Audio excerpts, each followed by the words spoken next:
ആകാശവാണി.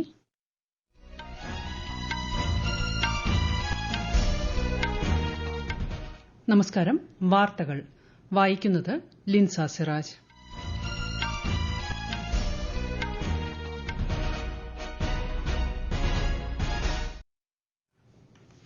പ്രധാന വാർത്തകൾ.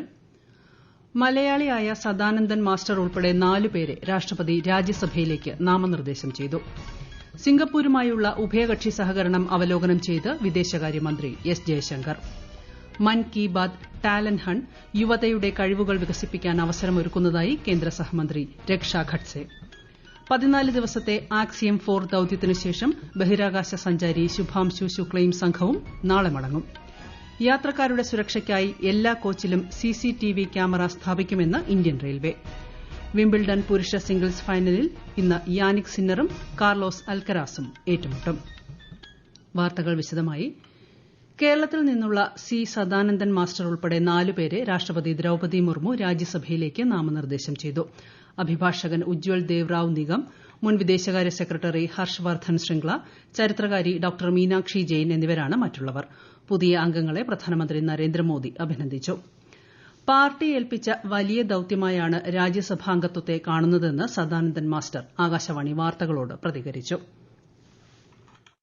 ഈ അടുത്ത കാലത്തായി പാർട്ടി കേരളത്തിലെ ജനങ്ങൾക്ക് നൽകിയൊരു സന്ദേശം വികസിത ഭാരതം എന്ന മോദിജിയുടെ സ്വപ്നം, അതിന് അനുഗുണമായി വികസിത കേരളം എന്ന സങ്കല്പം, ആ സങ്കല്പത്തിന്റെ സാക്ഷാത്കാരത്തിന് ഉതകുന്ന സാഹചര്യത്തെ സൃഷ്ടിക്കുക എന്നുള്ളത് പാർട്ടി കാര്യകർത്താക്കളുടെ ഒരു ചുമതലയാണ്. ആ ചുമതല നിർവഹിക്കാനുള്ള ഒരവസരം എന്ന നിലയ്ക്കാണ് ഈ ഒരു നിയോഗത്തെ ഞാൻ കാണുന്നത്. ഉപരിസഭയിലെ അംഗമെന്ന നിലയിൽ കേരളം പോലുള്ള ഒരു സംസ്ഥാനത്ത് നിന്ന് ചെല്ലുന്ന ഒരാൾക്ക് ഒരുപാട് കാര്യങ്ങൾ ചെയ്യാനുണ്ട്. ആ ഒരു ദൌത്യബോധത്തോടു കൂടിയാണ് ഈ ചുമതലയെ കാണുന്നത്. രാഷ്ട്രപതി ശ്രീമതി ദ്രൌപദി മുർമു 2 ദിവസത്തെ സന്ദർശനത്തിനായി നാളെ ഒഡീഷയിലെത്തും. ഭുവനേശ്വർ എയിംസിന്റെ 5ാമത് ബിരുദദാന ചടങ്ങിൽ രാഷ്ട്രപതി പങ്കെടുക്കും. ചൊവ്വാഴ്ച കട്ടക്കിലെ റാവൻ ഷാ സർവകലാശാലയുടെ 13ാമത് ബിരുദദാന ചടങ്ങിൽ പങ്കെടുക്കുന്ന രാഷ്ട്രപതി റാവൻ ഷാ ഗേൾസ് ഹൈസ്കൂൾ പുനർനിർമ്മാണ പ്രവർത്തനങ്ങളുടെ തറക്കല്ലിടലും നിർവഹിക്കും. ആദികവി സരളാദാസിന്റെ ജന്മവാർഷികാഘോഷത്തിൽ പങ്കെടുക്കുന്ന രാഷ്ട്രപതി കലിംഗ രത്ന പുരസ്കാരങ്ങളും സമ്മാനിക്കും. ഉഭയകക്ഷി സഹകരണം സംബന്ധിച്ച് വിദേശകാര്യമന്ത്രി എസ് ജയശങ്കർ സിംഗപ്പൂർ വിദേശകാര്യമന്ത്രി വിവിയൻ ബാലകൃഷ്ണനുമായി കൂടിക്കാഴ്ച നടത്തി. ടെമാസെക് ഹോൾഡിംഗ്സിന്റെ നിയുക്ത ചെയർമാൻ ടിഒ ചി ഹീനുമായും അദ്ദേഹം സംവദിച്ചു. ഇന്ത്യയിലെ പരിവർത്തന സാധ്യതകളെക്കുറിച്ചും നിക്ഷേപാവസരങ്ങളെക്കുറിച്ചും ചർച്ച ചെയ്തു. സിംഗപ്പൂർ സന്ദർശനത്തിന് ശേഷം ശ്രീ ജയശങ്കർ ചൈനയിലേക്ക് പോകും. ഓപ്പറേഷൻ സിന്ദൂറിന് ശേഷം നിരവധി വിദേശ രാജ്യങ്ങൾ ബ്രഹ്മോസ് മിസൈലുകൾ ആവശ്യപ്പെട്ടതായി രാജ്യരക്ഷാമന്ത്രി രാജ്നാഥ് സിംഗ്. നിലവിൽ 14 രാജ്യങ്ങൾ മിസൈൽ ആവശ്യപ്പെട്ടിട്ടുണ്ടെന്നും അത് ലഖ്നൌവിൽ നിന്ന് കയറ്റുമതി ചെയ്യുമെന്നും അദ്ദേഹം വ്യക്തമാക്കി. आप लोगों ने देखा होगा जो ऑपरेशन सिंदूर हुआ, उस ऑपरेशन सिंदूर में ब्रह्मोस ने करिश्माई काम किया है, ब्रह्मोस मिसाइल ने। और इतना ही नहीं, ब्रह्मोस मिसाइल ने जो करिश्मा दिखाया है, उसके बाद दुनिया के लगभग 14-15 देशों ने भारत से ब्रह्मोस मिसाइल की मांग की है. ब्रह्मोस मिसाइल अब लखनऊ से भी एक्सपोर्ट की जाएगी. यह फैसिलिटी रक्षा क्षेत्र में हमारे देश की जो हमारी आत्मनिर्भरता है उसको मजबूती देगी और साथ ही इससे रोजगार का भी सृजन होगा. ലഖ്നൌവിലെ നാഷണൽ പിജി കോളേജിൽ ഉത്തർപ്രദേശ് മുൻ മുഖ്യമന്ത്രി ചന്ദ്രഭാനു ഗുപ്തയുടെ പ്രതിമ ശ്രീ രാജ്നാഥ് സിംഗ് അനാച്ഛാദനം ചെയ്തു.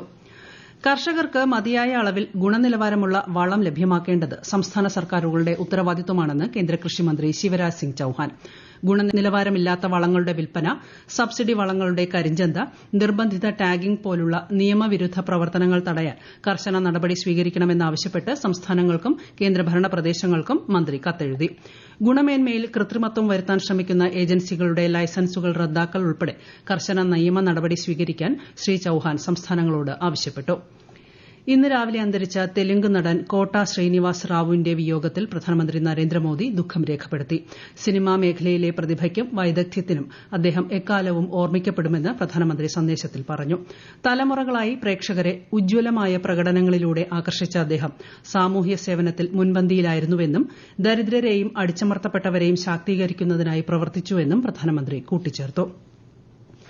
ഇന്ത്യൻ ബഹിരാകാശ സഞ്ചാരി ഗ്രൂപ്പ് ക്യാപ്റ്റൻ ശുഭാംശു ശുക്ലയുടെയും ആക്സിയം 4 ദൌത്യത്തിലെ മറ്റ് 3 അംഗങ്ങളുടെയും മടക്കയാത്രയ്ക്ക് നാളെ തുടക്കം. വൈകിട്ട് 4:30 അൺഡോക്കിംഗ് ഷെഡ്യൂൾ ചെയ്തിട്ടുണ്ടെന്ന് കേന്ദ്രമന്ത്രി ജിതേന്ദ്ര സിംഗ് സമൂഹമാധ്യമത്തിൽ കുറിച്ചു. 14 ദിവസത്തെ ദൌത്യത്തിന് ശേഷമാണ് സംഘം മടങ്ങുന്നത്. ഈ വാർത്തകൾ ആകാശവാണിയിൽ നിന്ന്. ആകാശവാണി വാർത്തകളും വാർത്താധിഷ്ഠിത പരിപാടികളും all India radio news Thiruvananthapuram YouTube ചാനലിലും all India radio news Thiruvananthapuram Facebook പേജിലും AR News_ തിരുവനന്തപുരം ഇൻസ്റ്റഗ്രാം അക്കൌണ്ടിലും AR News_TVM X ഹാൻഡിലും ലഭ്യമാണ്. ഗുരുവന്ദനത്തിനെതിരെ വന്ന പരാമർശങ്ങൾ ദൌർഭാഗ്യകരമെന്ന് കേരള ഗവർണർ രാജേന്ദ്ര വിശ്വനാഥ് ഹാർലേക്കർ. ബാലഗോകുലത്തിന്റെ കനകജൂബിലി ആഘോഷം തിരുവനന്തപുരത്ത് ഉദ്ഘാടനം ചെയ്യുകയായിരുന്നു അദ്ദേഹം. അതേസമയം പാദപൂജ സംഭവത്തിൽ പൊതുവിദ്യാഭ്യാസ ഡയറക്ടർ വിശദമായ അന്വേഷണം നടത്തുമെന്ന് മന്ത്രി വി ശിവൻകുട്ടി അറിയിച്ചു. സമൂഹത്തിന്റെ താഴെത്തട്ടിൽ നിന്ന് കഴിവുള്ള യുവജനതയെ കണ്ടെത്തി കഴിവുകൾ വികസിപ്പിക്കാൻ അവസരമൊരുക്കുകയാണ് മൻ കി ബാത് ടാലന്റ് ഹണ്ട് ലക്ഷ്യമിടുന്നതെന്ന് കേന്ദ്ര സഹമന്ത്രി രക്ഷാ നിഖിൽ ഖഡ്സെ. മേരാ യുവഭാരത് സംഘടിപ്പിച്ച ടാലന്റ് ഹണ്ട് സീസൺ 5 ഫൈനൽ മത്സരം തിരുവനന്തപുരത്ത് ഉദ്ഘാടനം ചെയ്യുകയായിരുന്നു മന്ത്രി. യാത്രക്കാരുടെ സുരക്ഷയ്ക്കായി എല്ലാ കോച്ചിലും CCTV ക്യാമറകൾ സ്ഥാപിക്കുമെന്ന് റെയിൽവേ. 74,000 കോച്ചിലും 15,000 എഞ്ചിനിലുമാണ് ക്യാമറ ഘടിപ്പിക്കുക. പരീക്ഷണാടിസ്ഥാനത്തിൽ CCTV ക്യാമറ സ്ഥാപിച്ചത് വിജയകരമായതിനെ തുടർന്നാണ് എല്ലാ കോച്ചുകളിലേക്കും വ്യാപിപ്പിക്കുന്നത്. വിശദാംശങ്ങളിലേക്ക്. ഓരോ കോച്ചിലും 4 വീതവും എഞ്ചിനിൽ 6 വീതവും CCTV ക്യാമറകളാണ് സ്ഥാപിക്കുക. അത്യാധുനിക സംവിധാനങ്ങളുള്ള ഈ CCTV ക്യാമറകൾ 100 കിലോമീറ്റർ വേഗതയിലും കുറഞ്ഞ വെളിച്ചത്തിലും ഉയർന്ന നിലവാരമുള്ള ദൃശ്യങ്ങൾ പകർത്തും. യാത്രക്കാരുടെ സുരക്ഷ ഗണ്യമായി മെച്ചപ്പെടുത്തുന്നതിനാണ് നടപടി. ക്യാമറകൾ വരുന്നതോടെ കവർച്ചയും അക്രമങ്ങളും വലിയ തോതിൽ കുറയ്ക്കാൻ സാധിക്കുമെന്നാണ് പ്രതീക്ഷ. കോച്ചുകളിൽ CCTV ക്യാമറകൾ സ്ഥാപിക്കുന്നതിന്റെ പുരോഗതി കേന്ദ്ര റെയിൽവേ മന്ത്രി അശ്വിനി വൈഷ്ണവ് അവലോകനം ചെയ്തു. സുരക്ഷിതവും സുഖകരവുമായ യാത്രാനുഭവം പ്രദാനം ചെയ്യുക എന്ന ആശയത്തോടുള്ള ഇന്ത്യൻ റെയിൽവേയുടെ പ്രതിജ്ഞാബദ്ധതയുടെ പ്രതിഫലനം കൂടിയാണ് ഇത്തരം ആധുനികവൽക്കരണ ശ്രമങ്ങൾ. News desk Akashvani. ലോർഡ്സിൽ നടക്കുന്ന ആൻഡേഴ്സൺ ടെൻഡുൽക്കർ ട്രോഫിയിലെ 3ാം ടെസ്റ്റിന്റെ 4ാം ദിനത്തിൽ ഇന്ത്യയ്ക്കെതിരായ 2ാം ഇന്നിംഗ്സ് പുനരാരംഭിച്ച ഇംഗ്ലണ്ട് 4 വിക്കറ്റിന് 148 റൺസെന്ന നിലയിലാണ്. ഇംഗ്ലണ്ടിന് നിലവിൽ 148 റൺസ് ലീഡാണുള്ളത്. 5 മത്സര ടെസ്റ്റ് പരമ്പരയിൽ ഇരു ടീമും ഓരോ മത്സരം ജയിച്ചിട്ടുണ്ട്. വിംബിൾഡൺ പുരുഷ സിംഗിൾസ് ഫൈനലിൽ ഇന്ന് ഇറ്റലിയുടെ യാനിക് സിന്നർ സ്പെയിനിന്റെ കാർലോസ് അൽക്കറാസിനെ നേരിടും. രാത്രി 8:30 മത്സരം. ക്ലബ് ലോകകപ്പ് ഫുട്ബോൾ ഫൈനലിൽ ഇന്ന് ചെൽസിയും പാരീസ് സെയിന്റ് ജർമനും ഏറ്റുമുട്ടും. അമേരിക്കയിലെ ന്യൂജേഴ്സിയിൽ രാത്രി 12:30 മത്സരം. ആകാശവാണി പ്രതിനിധി സുരേഷ് ബാബു തയ്യാറാക്കിയ റിപ്പോർട്ടിലേക്ക്. ലോക ഫുട്ബോളിലെ കിടിലൻ പോരാട്ടത്തിന് ഇന്ന് രാത്രി ന്യൂയോർക്കിലെ മെറ്റ്ലൈഫ് സ്റ്റേഡിയം സാക്ഷ്യം വഹിക്കും. ലോക ക്ലബ്ബ് ഫുട്ബോളിന്റെ കലാശപ്പോരിൽ മിന്നും ഫോമിലുള്ള PSG കന്നി കിരീടത്തിനായും ചെൽസി 2ാം കിരീട നേട്ടത്തിനുമായാണ് കളത്തിലെത്തുന്നത്. ടൂർണമെന്റിലെ നിലവിലെ ഫോമിൽ ഫ്രഞ്ച് ക്ലബ്ബായ PSGക്ക് വ്യക്തമായ മേൽക്കൈയുണ്ടെങ്കിലും ഇംഗ്ലീഷ് ടീമായ ചെൽസിയും ഒട്ടും പിന്നിലല്ല. മികച്ച മുന്നേറ്റനിരയും ഭാവനാസമ്പന്നമായ മധ്യനിരയും കടുകടുത്ത പ്രതിരോധവും PSG-യെ അജയ്യരാക്കുന്നു. ഉസ്മാൻ ഡെംബാലെ, ഡിസറെ ഡൂവെ എന്നിവരുടെ ഗോളടി ദാഹത്തിനൊപ്പം അഷ്റഫ് ഹക്കീമിയും ഫാബിയൻ റൂയിസും ഒക്കെ ചേരുമ്പോൾ എതിർ ഗോൾ മുഖങ്ങൾ വിറകൊണ്ട കാഴ്ചയാണ് ടൂർണമെന്റിൽ ഉടനീളം കണ്ടത്. ലോക ക്ലബ് ഫുട്ബോളിലെ തിളക്കമുള്ള പാരമ്പര്യം അയവിറക്കുന്ന ചെൽസിക്ക് ഇത് കപ്പിനു വേണ്ടിയുള്ള പോരാട്ടം മാത്രമല്ല, സീസണിൽ PSG-യുടെ കുതിപ്പിനുള്ള മറുപടി നൽകൽ കൂടിയാണ്. Palmer, Enzo Fernandez, Nicolas Jackson തുടങ്ങിയ ലോക ഫുട്ബോളിലെ സൂപ്പർ താരങ്ങൾ ബൂട്ടുമുറുക്കുന്ന ചെൽസിയും കപ്പടിക്കാതെ പിൻവാങ്ങുന്നവരല്ല. 6 വൻകരകളിലെ 32 സൂപ്പർ ക്ലബ്ബുകൾ കൊമ്പുകോർത്ത ചാമ്പ്യൻഷിപ്പിന്റെ മോഹക്കപ്പിൽ മുത്തമിടുന്നത് PSG-യോ ചെൽസിയോ? കാൽപന്താരാധകർ കാത്തിരിക്കുന്നു നെഞ്ചിടിപ്പോടെ. ഇന്ത്യ ഓസ്ട്രേലിയ ബന്ധം പ്രോത്സാഹിപ്പിക്കുക എന്ന ലക്ഷ്യത്തോടെ നൽകുന്ന മൈത്രി ഗ്രാന്റ് സ്കോളർഷിപ്പുകൾക്ക് ഈ വർഷം അർഹമായ 34 പേരുടെ പട്ടിക ഓസ്ട്രേലിയൻ വിദേശകാര്യമന്ത്രി പെന്നി വോങ് പ്രഖ്യാപിച്ചു. സാങ്കേതികവിദ്യ, വ്യവസായം, വിദ്യാഭ്യാസം, സംസ്കാരം എന്നീ മേഖലകളിൽ ഇരു രാജ്യങ്ങളുടെയും സഹകരണം പ്രോത്സാഹിപ്പിക്കാൻ ലക്ഷ്യമിട്ടുള്ളതാണ് ഈ സ്കോളർഷിപ്പുകൾ. അമേരിക്കയിൽ 8 ഖാലിസ്ഥാൻ ഭീകരരെ federal bureau of investigation arrest ചെയ്തു. നിരോധിത സംഘടനയായ ബബ്ബർ ഖൽസ ഇന്റർനാഷണലുമായി ബന്ധപ്പെട്ട ഭീകരപ്രവർത്തനങ്ങൾക്ക് ഇന്ത്യയുടെ ദേശീയ അന്വേഷണ ഏജൻസി തിരയുന്ന പവിത്ര സിംഗ് ബറ്റാലയും ഇവരിൽ ഉൾപ്പെടുന്നു.